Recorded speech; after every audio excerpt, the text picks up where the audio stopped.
just a few. Ready? Bay Bridge 27 is what we are calling ourselves because 27 of us was arrested yesterday on the Bay Bridge. It was not in vain. We are in full support of Black Lives Matter, and we had a list of demands. My name is ECNX, or Gunna Goes Global, and I'll lead it by specifically addressing tech in the Bay Area and what they've done. We need to see more black faces in tech spaces. The impersonal PR statements, the donations to huge nonprofits don't erase the local gentrification or lack of black faces in tech spaces. Specifically, Facebook and Zuckerberg, Google, Salesforce. We need representatives to reach out to us directly so that we can come up with solutions that impact the people locally. Again, we understand the PR statements, but what about the people right here on the ground? So yesterday was to disrupt what's going on, to bring attention to the systemic racism that's going on, not only in one sector, but in all sectors affecting the nation.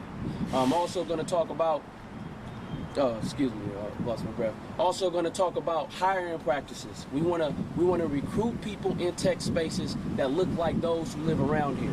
You understand what I'm saying? We want the money to enter different communities, specifically black communities. So with that being said, I'm going to pass it to another one of my colleagues and let them take it from there. My name is Dayanara Thompson, and the next point that I'll be making is in healthcare. Black Lives Matter is more than just police brutality. That's just scratching the surface of all the systemic issues and systems that have been put in place to disenfranchise us. Our healthcare system is broken. We have a health-to-wealth gradient system that blows my mind. How are we the wealthiest nation in the world? Yet we can predict with 99.9% accuracy when people are going to die from and what, based on income and zip code. So who does that disproportionately affect? Let's think about it.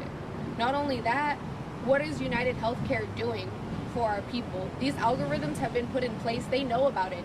What are you guys doing to protect black and brown lives? What is Kaiser doing as the largest provider in California to protect our lives? That's another thing that people don't think about. Why is it that black women die at the highest rates during birth? Why are black children having the lowest birth weight? Why are there so many different cognitive defects? Why is it that in our own neighborhoods we don't have access to fresh produce? We live in areas that have food deserts. These are all things that disproportionately disenfranchise us. And Kroger Company, being the largest supermarket chain in the United States, what are you doing to ensure that different areas and different areas have resources and accesses to those resources? Because if you go into the low-income neighborhoods, or if you go into the predominantly black and Latino neighborhoods, especially here in the city, do we have these fresh produce options? Do we have different grocery stores? We don't. And it's a bunch of different things that people aren't realizing that disenfranchise us and lead to a silent genocide of our people. So that's why I just wanted to touch on for healthcare. And I'm just going to go ahead and pass it on to the next point. How you doing? My name is Jordan Gomes, also known as Stunnerman02.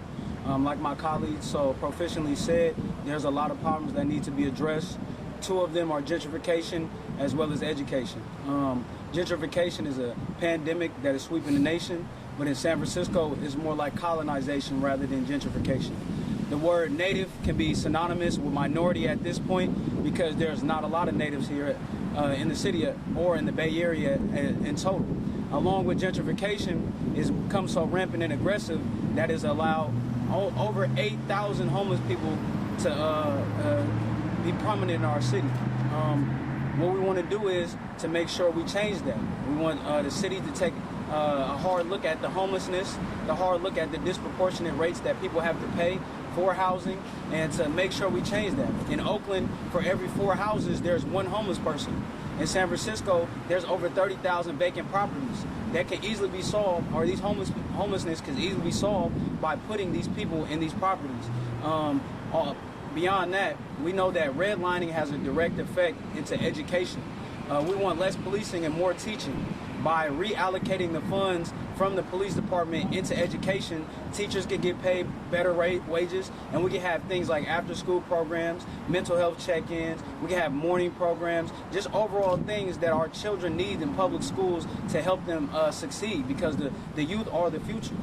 Beyond that, we need to break this stigma, not even a stigma, the fact of the public school to prison pipeline. That means basically black and brown children are being funneled from public schools into prison because of the conditions that they're in. We need to eliminate traditional learning and go into focalized learning. Traditional learning is only setting people up to be employees and sheeps into situations where they cannot think for the masses or think for themselves. When in reality, at a young age, if they're taught and shown what they are interested in at a young age, they're able to go on to be more prominent members into society. Other than that, we need more black teachers, simply put. And you can see a disproportionate amount of number of people in the classroom teaching our children, but that do not look like us. That needs to change. Again, my name is Jordan Gomes, Stunnerman02, and that's all I have to say. How y'all doing? My name is Jamal Truelove, and I'll be addressing defunding the police. In this nation, the police is definitely overly budgeted, far past what's actually needed, especially in the communities that don't actually want them there. You go to Silicon Valley, you go here in San Francisco to Noe Valley, almost everybody up there would like their community to be policed, but you don't see police up there. You see the police in the black and brown communities, which the black and brown don't want them in the communities. We're asking for help.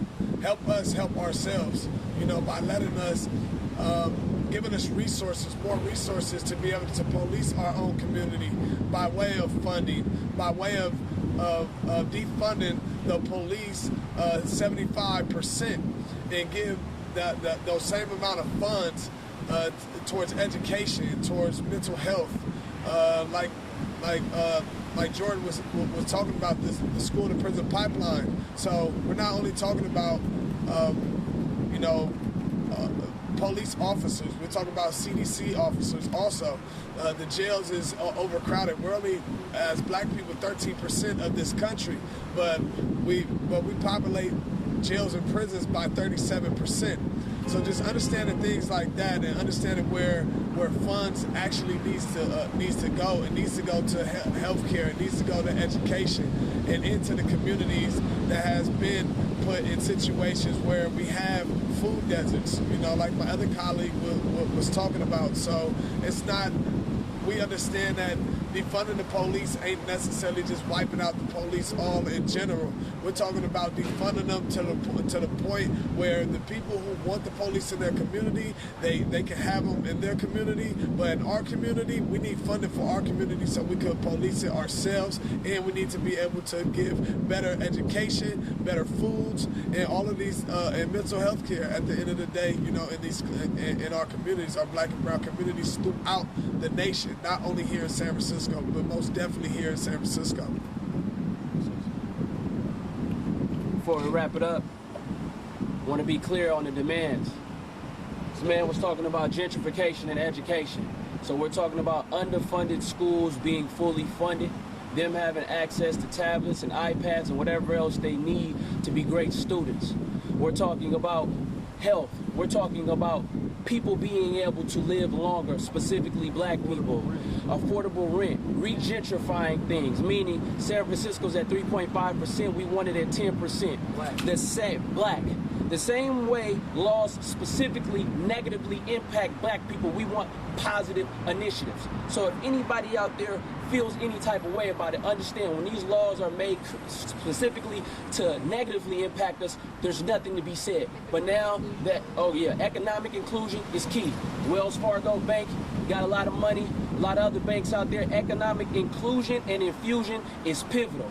We want everybody who's locked up for marijuana in the United States of America to be released. This is what, for sure. This is what Jamal Truelove is talking about. We also want people that are on death row and with life sentence to receive DNA kits and stuff of that nature, because if you don't know, Jamal Truelove was wrongfully convicted for 50 years to life.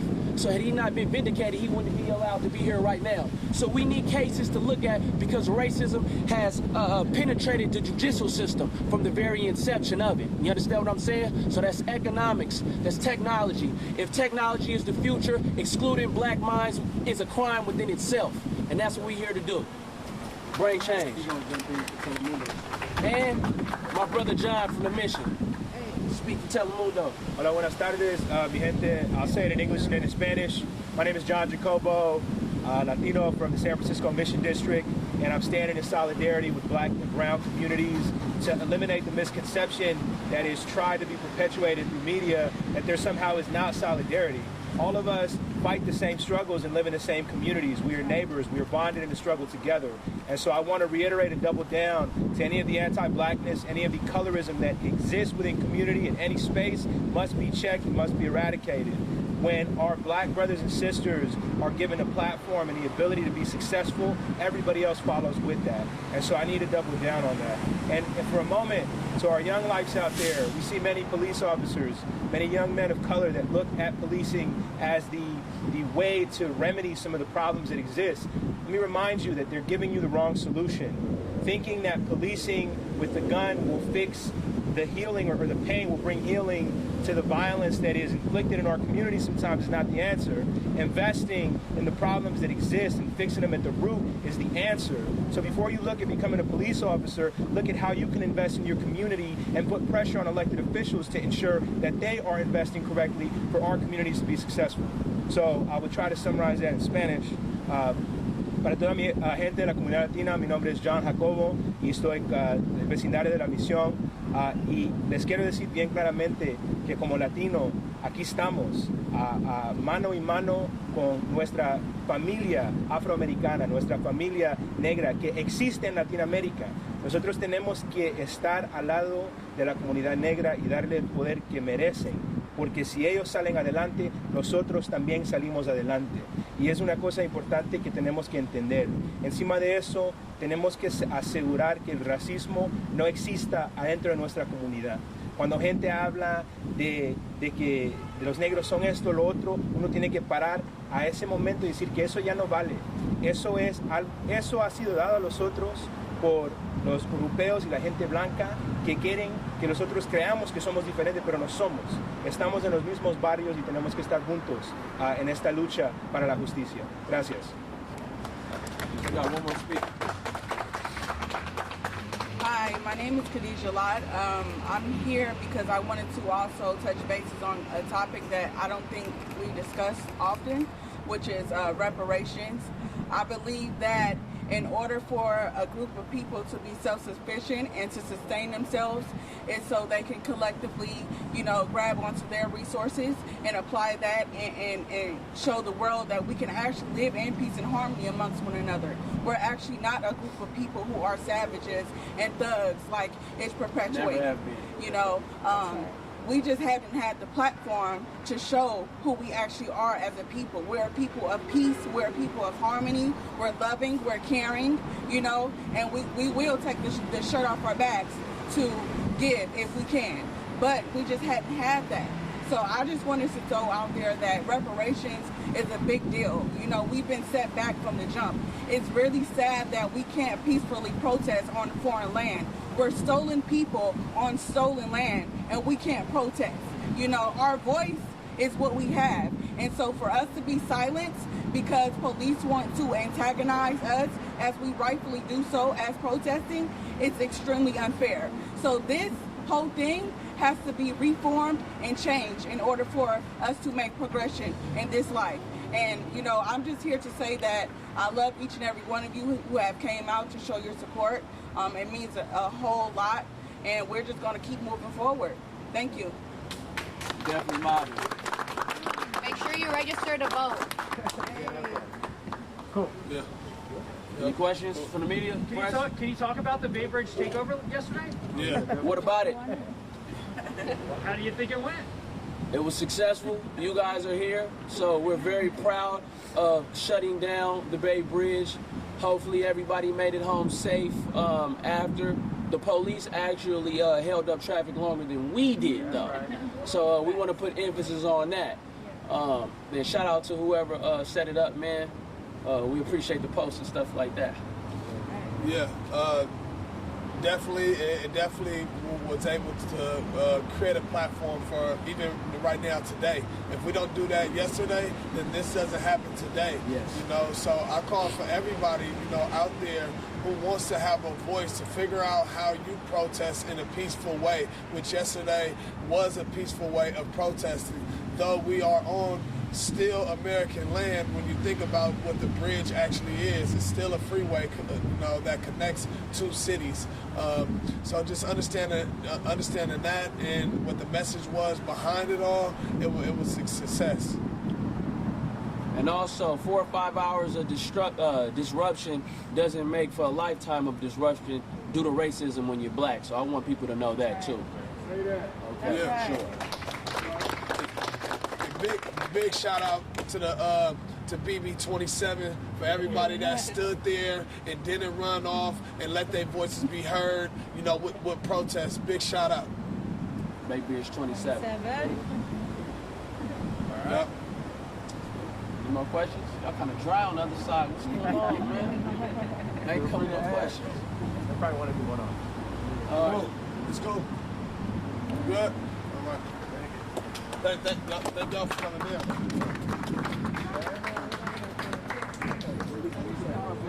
Thank you, Dean.